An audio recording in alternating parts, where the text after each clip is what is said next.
Chers stagiaires, bienvenue dans ce cours dédié à la compréhension et à la valorisation des activités parascolaires ainsi qu'à leur rôle essentiel dans le cadre global de la vie scolaire. Aujourd'hui, nous allons aborder un volet fondamental et souvent sous-estimé de l'action éducative, les activités parascolaires. Il s'agit d'un ensemble d'activités organisées parallèlement aux enseignements formels qui contribuent au développement global des élèves, intellectuels, social, culturels, artistiques et citoyens.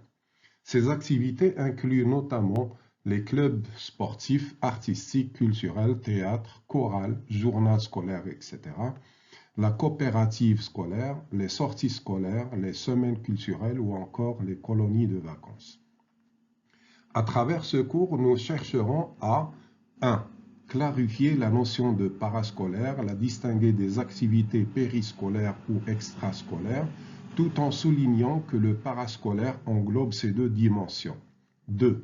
Explorer les finalités éducatives de ces activités, favoriser l'engagement des élèves et promouvoir l'autonomie, la socialisation, les valeurs citoyennes et renforcer les apprentissages scolaires. 3. Analyser leurs apports concrets, motivation scolaire, prévention du décrochage, développement de compétences non académiques telles que la créativité, l'estime de soi ou la coopération. Nous sommes donc prêts à entamer ce parcours convaincus que la maîtrise et l'encadrement judicieux des activités parascolaires peuvent transformer l'école en un véritable lieu d'épanouissement global pour les élèves.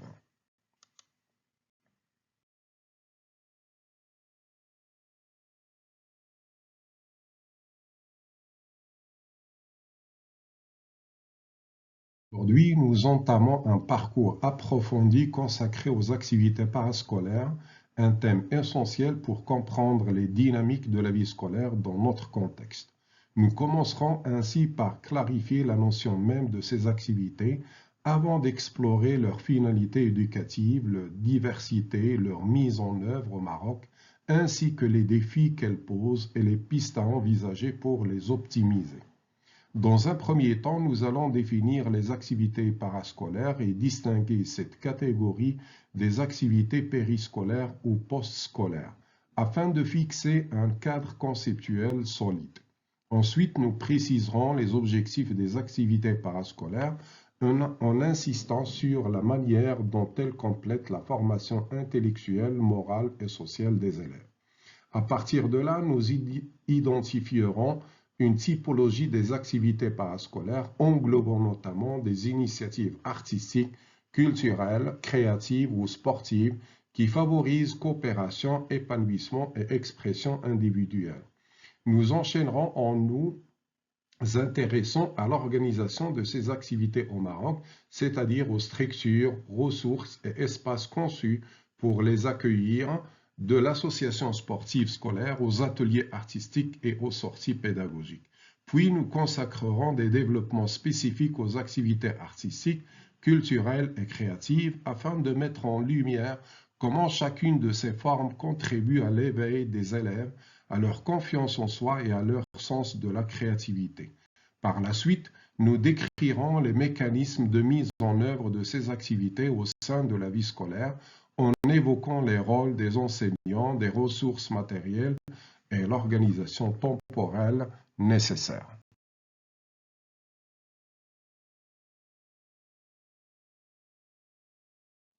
Les activités périscolaires désignent un ensemble d'interventions éducatives et culturelles qui se déroulent aux marges de la scolarité proprement dite, apparaissant avant, après ou entre les heures de classe.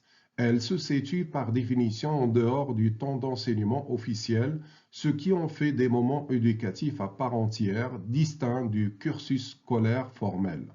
Essentiellement, ces activités visent à enrichir l'éducation scolaire classique dans une optique complémentaire. Elles contribuent à la mise en œuvre d'une éducation plus large, s'articulant autour de la dimension physique, morale et intellectuelle, tout en favorisant un épanouissement global incluant les plans psychologiques, social, créatif, moteur et autonome. Par leur nature, les activités périscolaires développent plusieurs registres de compétences difficiles à mobiliser en classe. D'une part, elles stimulent la créativité et l'esprit d'initiative, notamment via des activités artistiques ou techniques. D'autre part, elles encouragent l'autonomie et le sens des responsabilités grâce à des situations où l'élève est accompagné dans son parcours personnel. De plus, elles favorisent la socialisation en offrant aux élèves des formes d'interaction moins formalisées que celles de la classe. Les activités artistiques, sportives ou collaboratives sont autant de vecteurs de coopération et de lien social. Enfin, elles participent au renforcement de l'estime de soi par la valorisation des talents propres à chaque enfant dans un environnement où la performance scolaire n'est pas au centre des enjeux. Loin de constituer un simple prolongement de la classe, ces activités représentent un véritable temps éducatif complémentaire. Elles s'ancrent dans une vision holistique de la formation où l'enfant se développe non seulement par l'apprentissage académique, mais aussi par l'expérience, la création, les relations et la découverte de soi au sein d'un cadre bienveillant et ouvert. L'activité périscolaire, bien qu'elle puisse prolonger et renforcer les finalités éducatives définies par l'institution scolaire, ne s'inscrivent pas de manière stricte dans le cadre des méthodes pédagogiques ou de contenus officiels dispensés en classe. Elles se situent en marge du programme tout en conservant un lien étroit avec ses objectifs fondamentaux, offrant ainsi un espace où l'apprentissage prend des formes plus libres, variées et souvent plus ludiques. Leur organisation suppose un encadrement particulier que l'école n'est pas toujours en mesure d'assurer seule. Dans bien des cas, leur mise en œuvre repose sur l'intervention de professionnels ou de bénévoles spécialement formés, animateurs socio-éducatifs, enseignants agissant en dehors de leurs heures de cours.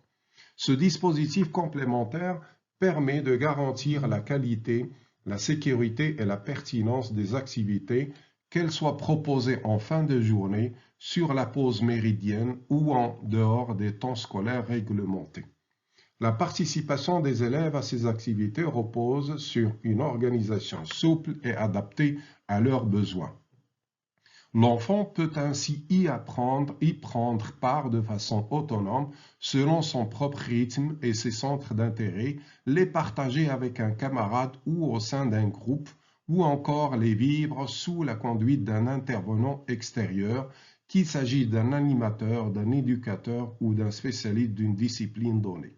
Cette flexibilité favorise l'engagement volontaire et l'appropriation personnelle de l'expérience, transformant chaque séance en une opportunité d'épanouissement, d'apprentissage et de socialisation. Les activités postscolaires désignent l'ensemble des occupations et programmes éducatifs organisés après la fin de la scolarité obligatoire, lorsque les cours sont terminés et que l'élève n'est plus engagé dans le temps formel de classe. Elles constituent souvent un prolongement de la formation des adolescents en leur offrant l'opportunité de renforcer ou d'élargir leurs acquis par des actions ciblées, telles que des ateliers de remise à niveau, des séances de perfectionnement ou des activités de recyclage des connaissances. Cependant, leur finalité n'est pas toujours strictement inscrite dans un cadre pédagogique formel. Certains se déploient dans une perspective plus souple, orientés vers le développement personnel ou la socialisation, sans nécessairement répondre aux compétences codifiées par les programmes scolaires officiels. L'organisation de ces activités ne relève pas systématiquement de la responsabilité directe de l'établissement scolaire. Si les locaux et les infrastructures de l'école sont fréquemment mises à disposition, la gestion et l'animation sont souvent confiées à des intervenants extérieurs, qu'il s'agisse d'animateurs spécialisés, de formateurs indépendants ou d'associations partenaires. Cette autonomie organisationnelle permet une diversité d'approches et de contenus, mais elle implique également que la participation des enseignants demeure occasionnelle et non obligatoire. Ainsi, les activités postscolaires se présentent comme un espace éducatif complémentaire, souple et ouvert qui, tout en s'appuyant parfois sur le cadre physique de l'école, s'émancipent de ces contraintes institutionnelles pour offrir aux jeunes des occasions d'apprentissage et d'épanouissement différentes de celles vécues en classe. Les activités parascolaires se définissent comme un ensemble d'initiatives éducatives et récréatives organisées en dehors du cadre strict des horaires de cours, mais conservant dans la plupart des cas un lien étroit avec l'établissement scolaire. Elles peuvent être conçues et mises en œuvre directement par l'école ou en partenariat avec des structures extérieures, qu'il s'agisse d'associations culturelles, de clubs sportifs ou d'organismes spécialisés. Leur finalité essentielle réside dans la promotion et le développement des intérêts variés des élèves, qu'ils soient d'ordre artistique, sportif, culturel ou communautaire. Par la diversité de leur contenu, ces activités offrent aux jeunes la possibilité d'explorer et d'approfondir des domaines parfois peu abordés dans l'enseignement classique, tels que la pratique du théâtre, des arts plastiques, de la chorale, de la calligraphie ou encore des jeux d'échecs, comme cela se pratique dans certaines écoles telles que l'ECAM. De même, elles peuvent prendre la forme de sorties pédagogiques, d'ateliers technologiques, de sessions de peinture ou encore de voyages éducatifs. Bien que se déroulant souvent à proximité immédiate de l'école et pouvant mobiliser des infrastructures, les activités parascolaires ne s'inscrivent pas dans le programme officiel et ne suivent pas nécessairement les méthodes pédagogiques institutionnelles. Elles constituent ainsi un espace privilégié où la curiosité intellectuelle, la créativité et l'esprit d'initiative peuvent s'exprimer librement dans un climat moins contraint que celui de la classe, tout en contribuant au développement global et harmonieux de l'élève.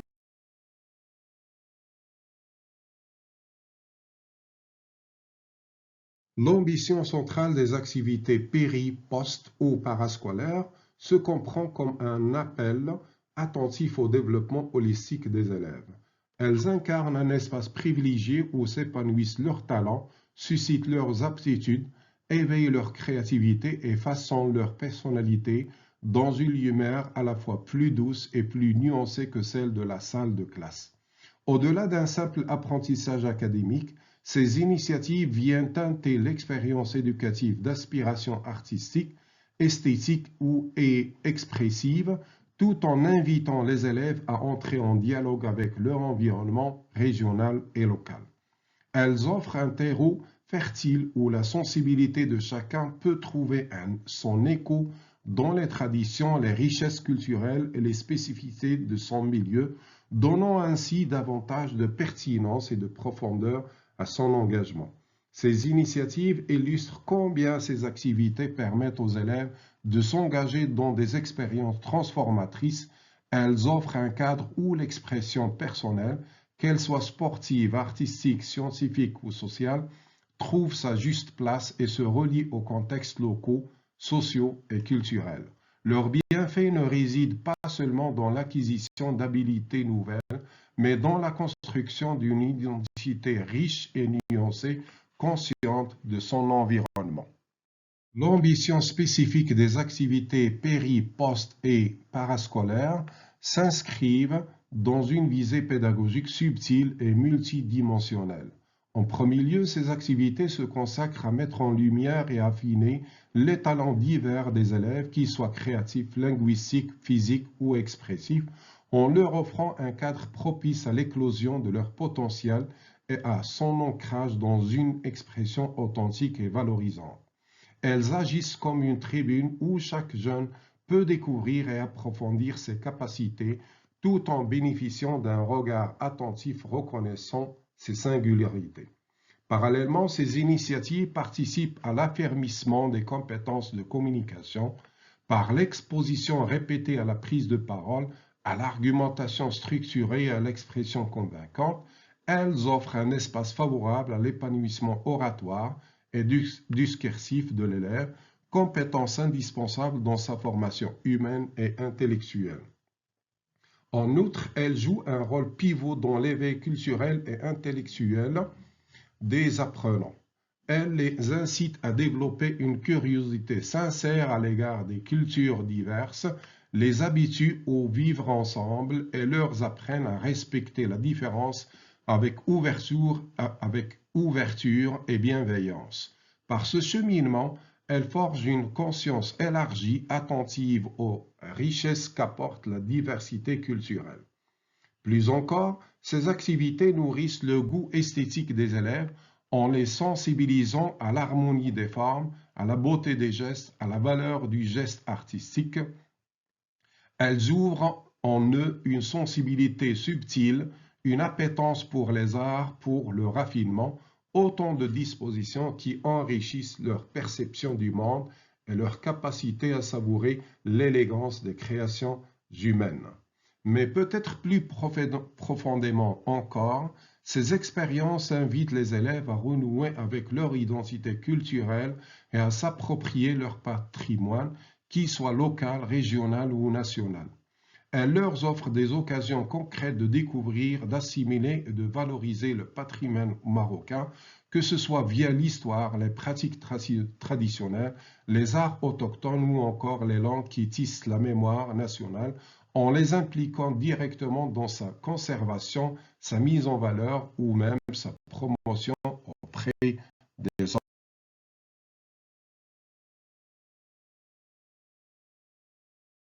Ce champ d'intervention se détaille selon trois axes méthodologiques théoriques. D'abord, les activités artistiques, ensuite les activités culturelles, enfin les activités créatives. Les activités artistiques comprennent la musique, la peinture, le chant, le théâtre ou toute discipline expressive permettant à l'élève de manifester sa sensibilité, ses émotions et sa vision du monde, tout en stimulant son imagination, sa créativité et son discernement intellectuel. Quant aux activités culturelles, elles visent à élargir l'horizon des élèves en les confrontant à une diversité de formes artistiques et patrimoniales, favorisant ainsi une ouverture sur le monde à travers des expositions, des sorties ou des projets partenariaux enrichissants. Enfin, les activités créatives englobent les démarches de fabrication concrète telles que la réalisation de dioramas ou de maquettes qui mobilisent l'imagination, l'innovation et l'action concrète comme vecteur d'apprentissage actif. Il convient de préciser sans tarder que cette segmentation ne constitue qu'un instrument analytique, un cadre conceptuel servant à structurer la réflexion. En réalité, ces trois composantes ne se manifestent jamais en isolation. Elles s'entrecroisent, dialoguent et se nourrissent l'une l'autre dans les tissus vivants de la vie scolaire. L'activité culturelle, par exemple, peut s'incarner dans un projet créatif, tout comme l'expression artistique peut revêtir une dimension profondément culturelle. Ce qui, dans la pratique, apparaît comme un cloisonnement académique, se révèle vite poreux, laissant place à des chevauchements où coexistent activité, culture et créativité en un seul et même souffle. Au fond, ces trois registres constituent davantage des leviers que des compartiments. Ils sont autant de leviers qui, ensemble, contribuent à l'aménagement d'une scolarité complète, riche et intégrée. Ils rendent possible une vie scolaire articulée, animée où apprentissage et expérimentation, esprit et sensibilité se rencontrent en une réelle cohésion portant tout à la fois la pédagogie, l'art et l'inventivité. En contexte scolaire, les activités périscolaires, qu'elles soient artistiques, culturelles ou créatives, favorisent une complémentarité essentielle à l'expérience éducative globale. Elles stimulent la créativité, renforçant les compétences cognitives et sociales et contribuent à un épanouissement émotionnel des jeunes. Ce champ disciplinaire s'organise autour de trois pôles méthodologiques distincts: les activités artistiques, les activités culturelles et les initiatives créatives. Bien que cette architecture ne constitue qu'un outil d'analyse et non une partition rigide de la réalité éducative, en pratique, ces trois registres s'entrelacent avec la finesse d'un tissage où chaque fil nourrit les autres sans jamais s'isoler. Le projet culturel, par exemple, peut naturellement prendre la forme d'une fresque collective ou d'un spectacle intégrant une composante créative tout en incarnant une dynamique artistique. À l'inverse, une démarche créative telle que l'écriture d'un conte ou la réalisation d'une sculpture invite souvent à des référents culturels plus larges, mêlant les repères historiques et l'expression. Ainsi, ce qui apparaît initialement comme une distinction abstraite glisse rapidement vers une complémentarité vivante, chaque sphère potentiellement nourrissant les autres. Ces composantes, loin d'être des compartiments indépendants, sont à envisager comme des leviers qui font battre le cœur de la vie scolaire. Elles insufflent une dynamique expressive, sensible et intellectuelle, transformant l'établissement en un espace propice à l'épanouissement multiple. Dans ce cadre, l'élève expérimente le monde par le geste, l'émotion et la réflexion, faisant résonner apprentissage et créativité dans une même pulsation. La dimension artistique, lorsqu'elle est mise en œuvre, favorise l'épanouissement émotionnel et social. Par exemple, participer à des ateliers de peinture, de danse ou de théâtre permet aux jeunes de renforcer leur confiance en eux et leur sentiment d'appartenance, des effets largement documentés. Quant aux activités culturelles, qu'il s'agisse de visites de musées, de rencontres avec des créateurs ou d'ateliers interactifs, elles offrent une pédagogie par l'expérience stimulant la curiosité intrinsèque des enfants et élargissant leurs horizons. Enfin, les actions créatives, elles-mêmes vecteurs d'apprentissage cognitif et social, contribuent à la pensée critique, à la collaboration, à la résilience et à une meilleure gestion émotionnelle. Elles complètent ainsi l'éducation dans une perspective intégrative.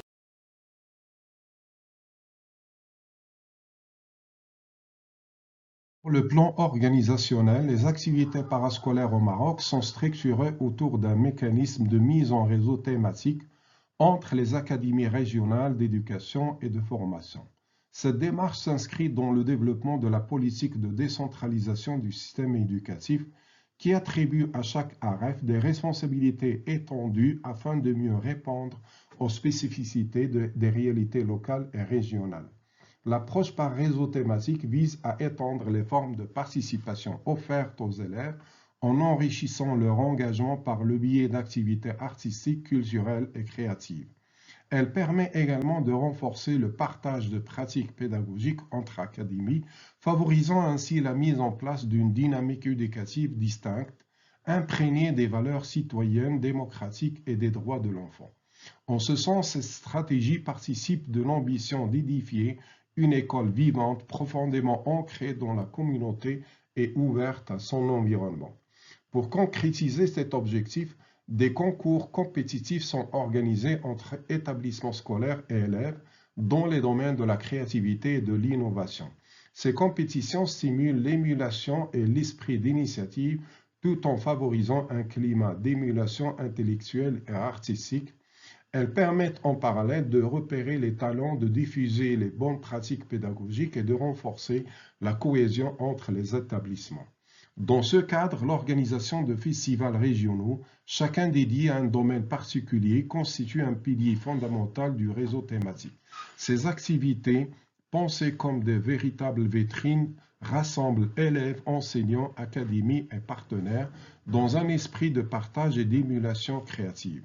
Elles illustrent une mise en œuvre concrète de cette politique réseau en donnant un écho à la fois local et national à des initiatives éducatives d'envergure. Sur le plan organisationnel, chaque académie régionale de l'éducation et de la formation s'appuie sur un pilier essentiel, l'animation annuelle d'un festival national thématique. Cette stratégie vise à tisser un maillage reliant les différents établissements autour de domaines définis, artistiques, culturels ou créatifs, mais aussi à concrétiser par la pratique le réseau pédagogique et culturel que les AREF entendent promouvoir. À Oujda, l'Académie de l'Oriental a ainsi inscrit dans le calendrier éducatif national la 4e édition du Festival national de la compétition culturelle qui s'est déroulé du 6 au 8 mai 2025.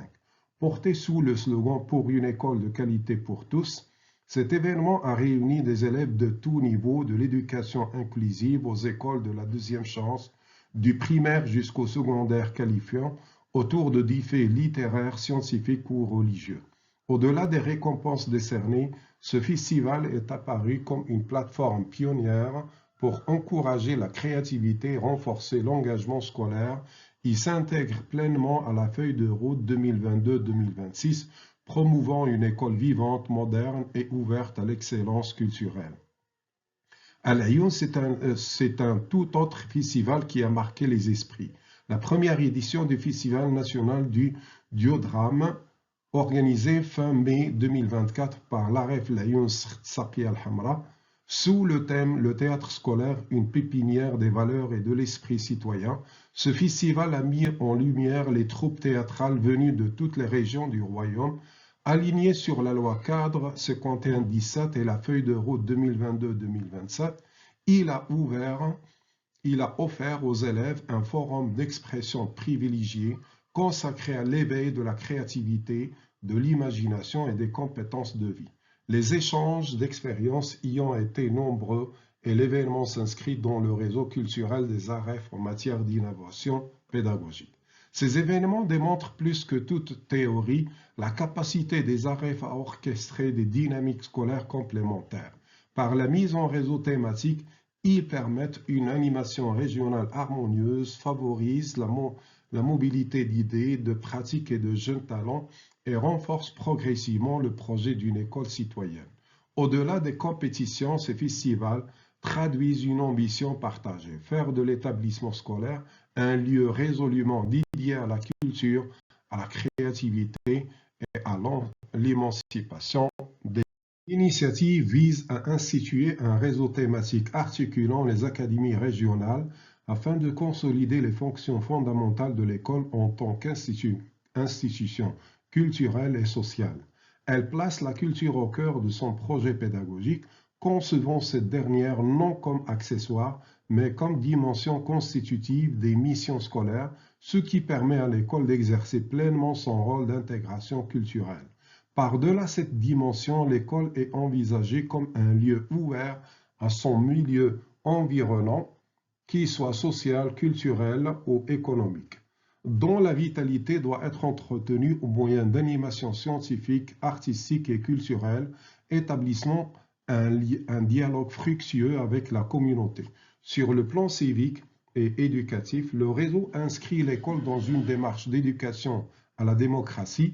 Il vise à renforcer chez les apprenants le sentiment de participation collective tout en veillant au développement des compétences et aptitudes fondamentales à l'acquisition des savoirs. Cette approche encourage la construction progressive de projets tant individuels que collectifs, soulignant l'importance de l'autonomie intellectuelle et de la responsabilité civique.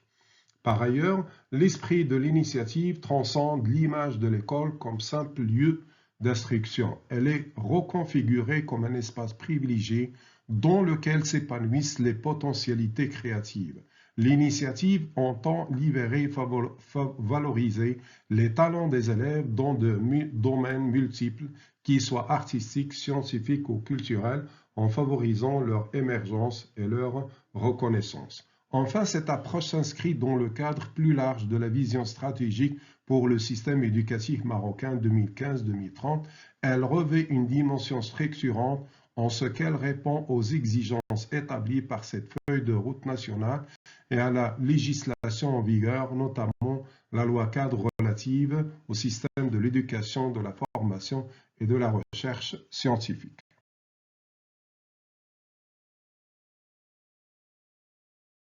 Dans le cadre scolaire, les activités artistiques constituent un ensemble de pratiques concrètes au sein desquelles les élèves s'engagent pour dévoiler leurs traits personnels et formels. Ces activités, qu'elles relèvent du théâtre, de l'art plastique, du chant ou du cinéma, permettent de mettre en lumière les besoins, les inclinations, ainsi que les compétences et expériences développées au fil de leur cursus. Elles favorisent ainsi une expression authentique tout en valorisant les acquis artistique des apprenants.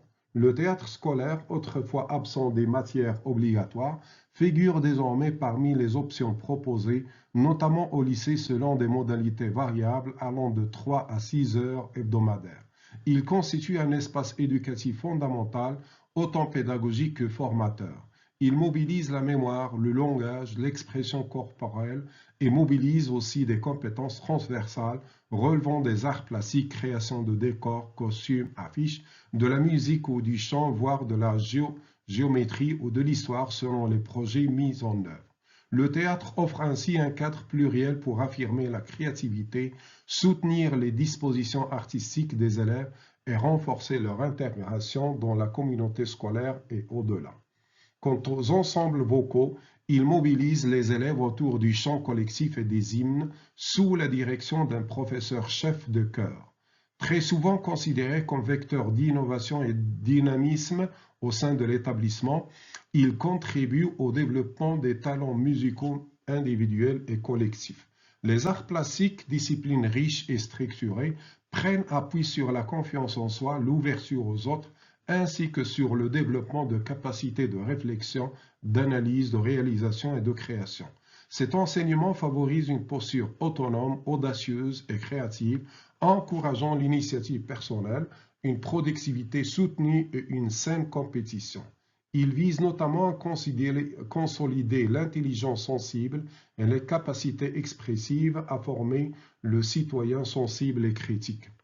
Sur le plan pédagogique, l'enseignement des arts plastiques vise à développer la créativité, l'expression personnelle, les compétences techniques ainsi que le sens critique.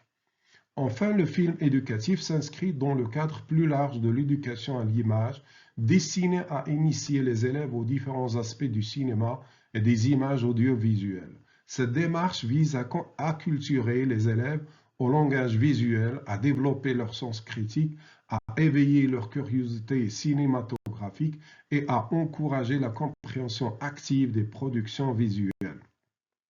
Ce médium agit ainsi comme un outil pédagogique puissant placé au carrefour de la culture, de la cognition et du savoir-faire artistique.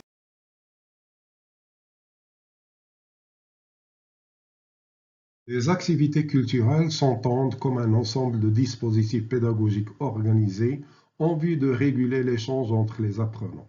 Ce champ structurant l'action culturelle intervient dans divers domaines, qu'il s'agisse de l'animation, de l'éducation, de la culture ou de la linguistique, d'où résulte sa portée pédagogique essentielle.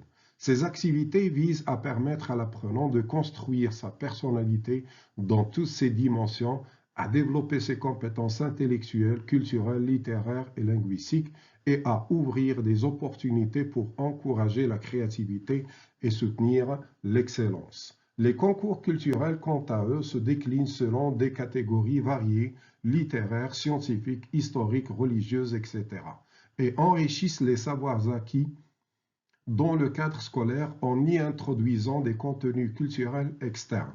Il vise à stimuler la compétition culturelle et cognitive, à élargir le regard de l'apprenant sur la société et à favoriser la découverte de la richesse culturelle et civilisationnelle qui l'entoure.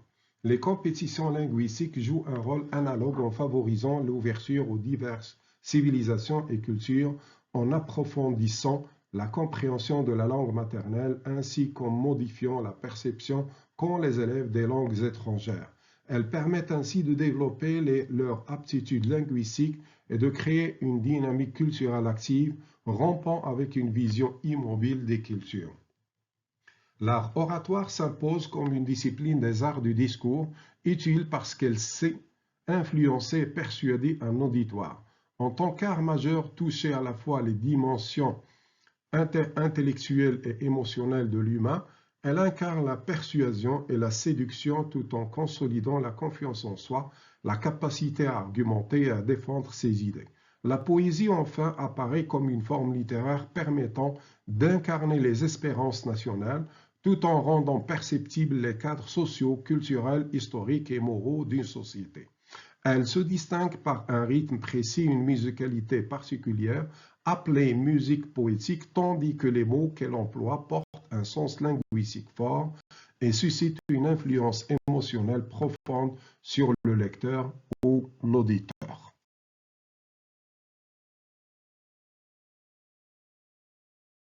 La créativité et l'innovation sont des compétences qui permettent aux apprenants de se distinguer les uns des autres dans le cadre d'une compétition positive.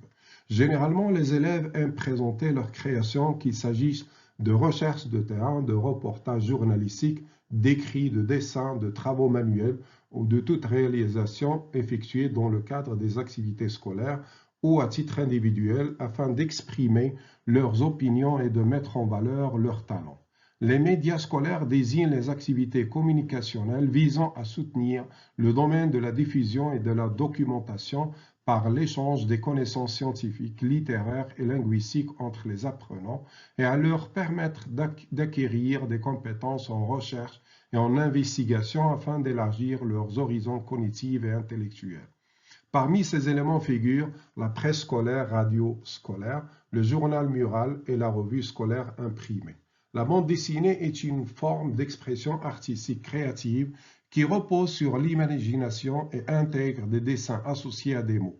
Elle vise à renforcer l'esprit d'initiative et de créativité chez les plus jeunes dans un des domaines d'études, tout en leur permettant d'exprimer leur savoir, acquis, sentiments et création de manière libre. Le reportage est un genre journalistique optimal et approprié pour incarner des sujets fondés sur la description vivante et directe des faits et réalités. Parmi ces objectifs figure celui de permettre au destinataire d'entendre et de voir à travers ce qu'il perçoit et ressent lui-même du journaliste. L'élève préparant un reportage prête ainsi attention aux autres incarnant la voix des lecteurs et auditeurs.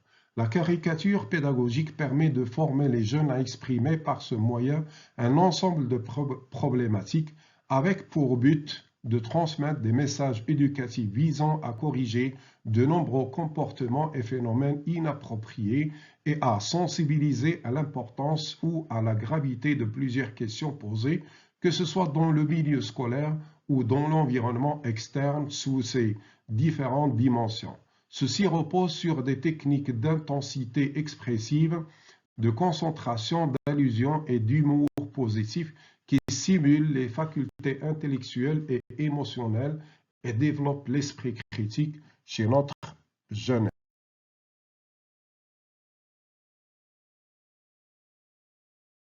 Différentes modalités d'animation de la vie scolaire, telles que le théâtre, la narration, les jeux de rôle ou encore les simulations, permettent d'inscrire l'école dans une dynamique participative et expressive. Ces dispositifs, s'ils sont coordonnés avec rigueur, favorisent le développement de compétences sociales et communicationnelles tout en renforçant la cohésion scolaire. À titre d'exemple, le programme Madrasna, mis en œuvre dans environ 250 collèges marocains dès la rentrée 2024-2025, intègre le cinéma et l'improvisation théâtrale comme activité extraite du parascolaire, devenue essentielle à la reconquête du lien école-élève et à la prévention du décrochage scolaire. Ce programme est structuré autour d'outils de formation dédiés aux animateurs et s'appuie sur une formation encadrée, des guides pratiques et des contenus pédagogiques clairs.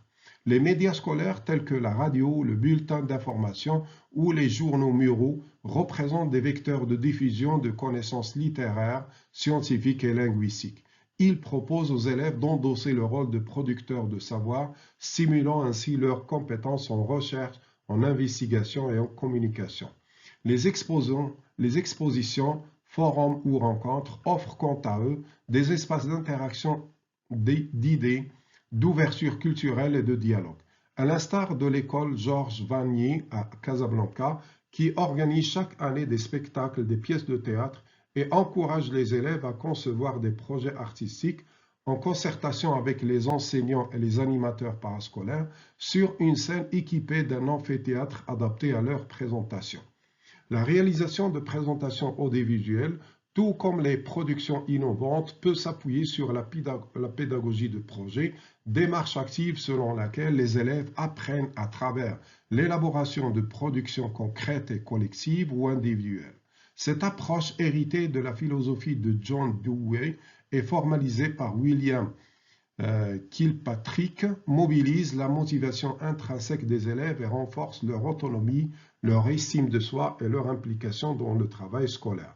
Les concours, jeux éducatifs, clubs, ateliers, sorties pédagogiques, travaux pratiques, travaux de recherche institutionnelle au niveau de l'établissement, de la classe, du club ou projets individuels de l'apprenant s'inscrivent dans une logique de diversification des formes d'apprentissage.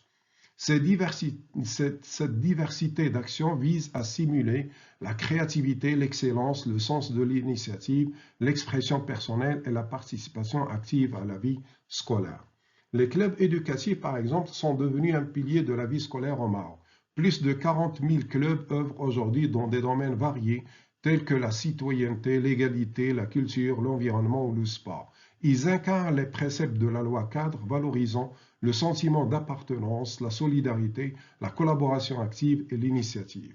Par ailleurs, l'intégration formelle de 2 heures hebdomadaires d'activités parascolaires dans les emplois du temps des collégiens à partir de 2024 montre la volonté institutionnelle d'ancrer ces activités dans le cursus officiel. Enfin, l'éducation artistique et plus spécifiquement le théâtre scolaire constitue un terrain privilégié pour développer les compétences cognitives, émotionnelles et sociales des élèves.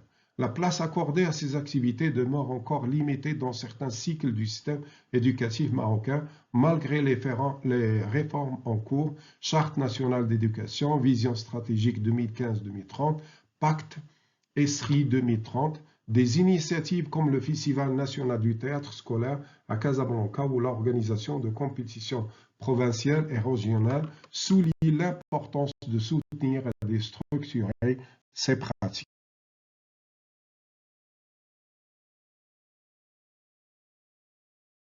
Il convient de souligner que la mise en œuvre des activités scolaires est souvent entravée par des obstacles d'ordre pédagogique et administratif, dont les effets conjugués fragilisent la portée éducative de ces initiatives. Sur le plan didactique, plusieurs contraintes freinent la pleine intégration de ces activités dans le quotidien scolaire. L'augmentation des horaires contraint les élèves à demeurer en classe, limitant ainsi leur temps d'expression créative. Par ailleurs, les compétences liées à l'animation culturelle ne bénéficient généralement d'aucune mention explicite dans les introductions des manuels scolaires, comme s'il s'agissait d'un corollaire facultatif à la pratique didactique. Cette hiérarchie implicite relègue les activités scolaires à un rôle secondaire renforcé par l'absence dans les curricula de toute dimension artistique ou dynamique favorisant l'engagement. Ces obstacles didactiques ne sont pas que anecdotiques. Au Québec, une étude sur l'engagement civique en milieu scolaire a mis en lumière combien les contraintes administratives comme les plans de gestion, les calendriers d'intervention ou les plans de réussite accaparent un temps précieux, diminuant considérablement les marges d'action pédagogique. De même, les difficultés liées à l'organisation des activités expérimentales dans les collèges et lycées marocains sont représentatives d'un obstacle structurel. Malgré la disponibilité d'un laboratoire, la rareté des matériels, les locaux inadaptés, une gestion inefficace des espaces et la surcharge des classes empêchent concrètement la réalisation de travaux pratiques. Les obstacles administratifs viennent s'ajouter à ces défis pédagogiques.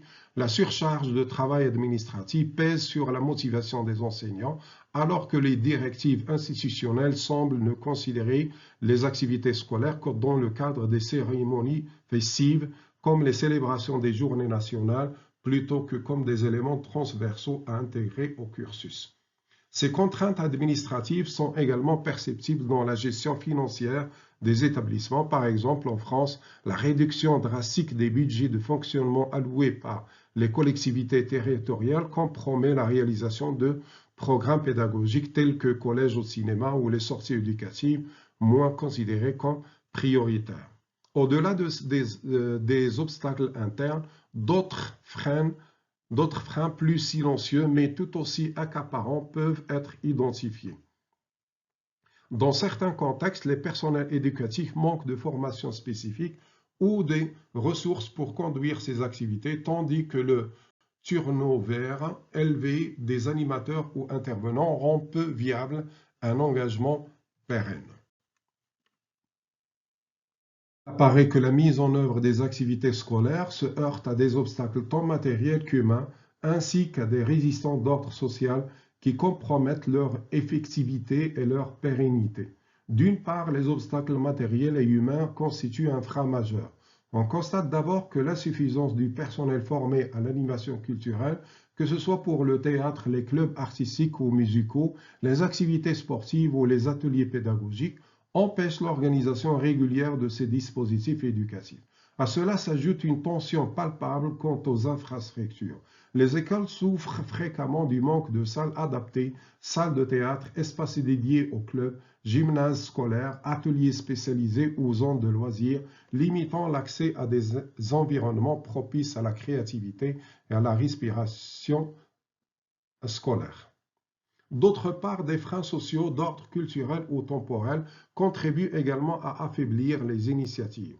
Beaucoup de parents perçoivent encore l'animation scolaire comme une perte de temps, préférant que leurs enfants investissent l'ensemble de leur énergie dans des matières dites essentielles. Par conséquent, lorsqu'elles sont programmées, ces activités tendent à l'être hors du temps scolaire, ce qui en réduit la portée, l'importance institutionnelle et la régularité.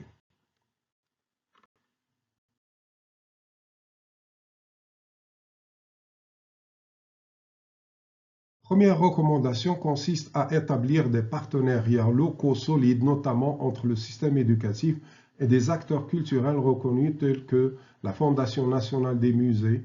La convention signée le 21 mars 2022 entre le ministère de l'Éducation nationale et le FNM témoigne de cette volonté institutionnelle. Elle vise explicitement à soutenir l'éducation artistique et culturelle en offrant un accès gratuit aux musées aux élèves et aux corps enseignants les mercredis et vendredis. Cela permet non seulement aux établissements scolaires de disposer d'espaces culturels enrichissants, mais aussi d'ancrer l'apprentissage dans un cadre patrimonial vivant. Les partenariats peuvent ainsi inclure des visites guidées programmées, la médiation culturelle et une ouverture concrète des musées en tant que prolongement pédagogique des écoles.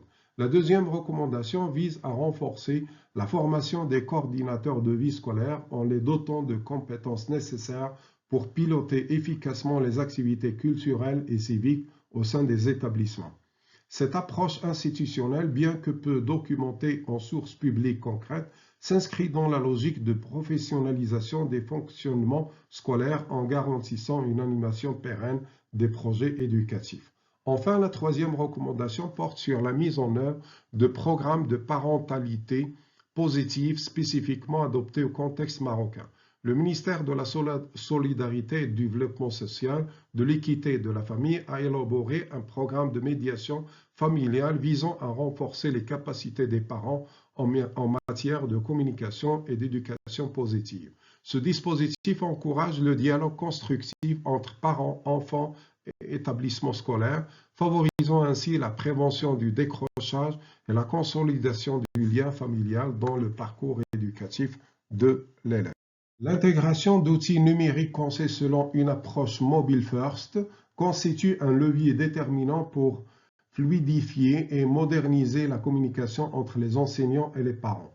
En privilégiant des applications simples d'utilisation véritablement inclusives, adaptées aux usages quotidiens du smartphone, il devient possible de diffuser de manière rapide et efficace des informations relatives à la vie scolaire, aux activités éducatives et culturelles, ainsi qu'aux événements marquants de l'établissement. Cette orientation s'inscrit dans un contexte marqué par l'essor croissant du numérique au sein des foyers marocains, permettant ainsi d'optimiser la portée et l'impact des échanges entre l'école et les familles. Dans la continuité de cette logique d'ouverture et de valorisation des initiatives, il importe également de promouvoir les clubs scolaires qui se distinguent par la qualité et la régularité de leurs actions. Les établissements pilotes et de ces nombreux ateliers au partenariat avec l'Institut français offrent un modèle inspirant. En mettant en lumière ces expériences, notamment dans des domaines tels que le théâtre, le débat ou la création artistique, on encourage d'autres institutions à nourrir leur propre créativité associative et à développer un tissu extrascolaire dynamique. Enfin, l'organisation de forums et d'événements itinérants en milieu scolaire, inspirés de manifestations d'envergure comme l'ultime débat national, représente un puissant vecteur de formation citoyenne et intellectuelle.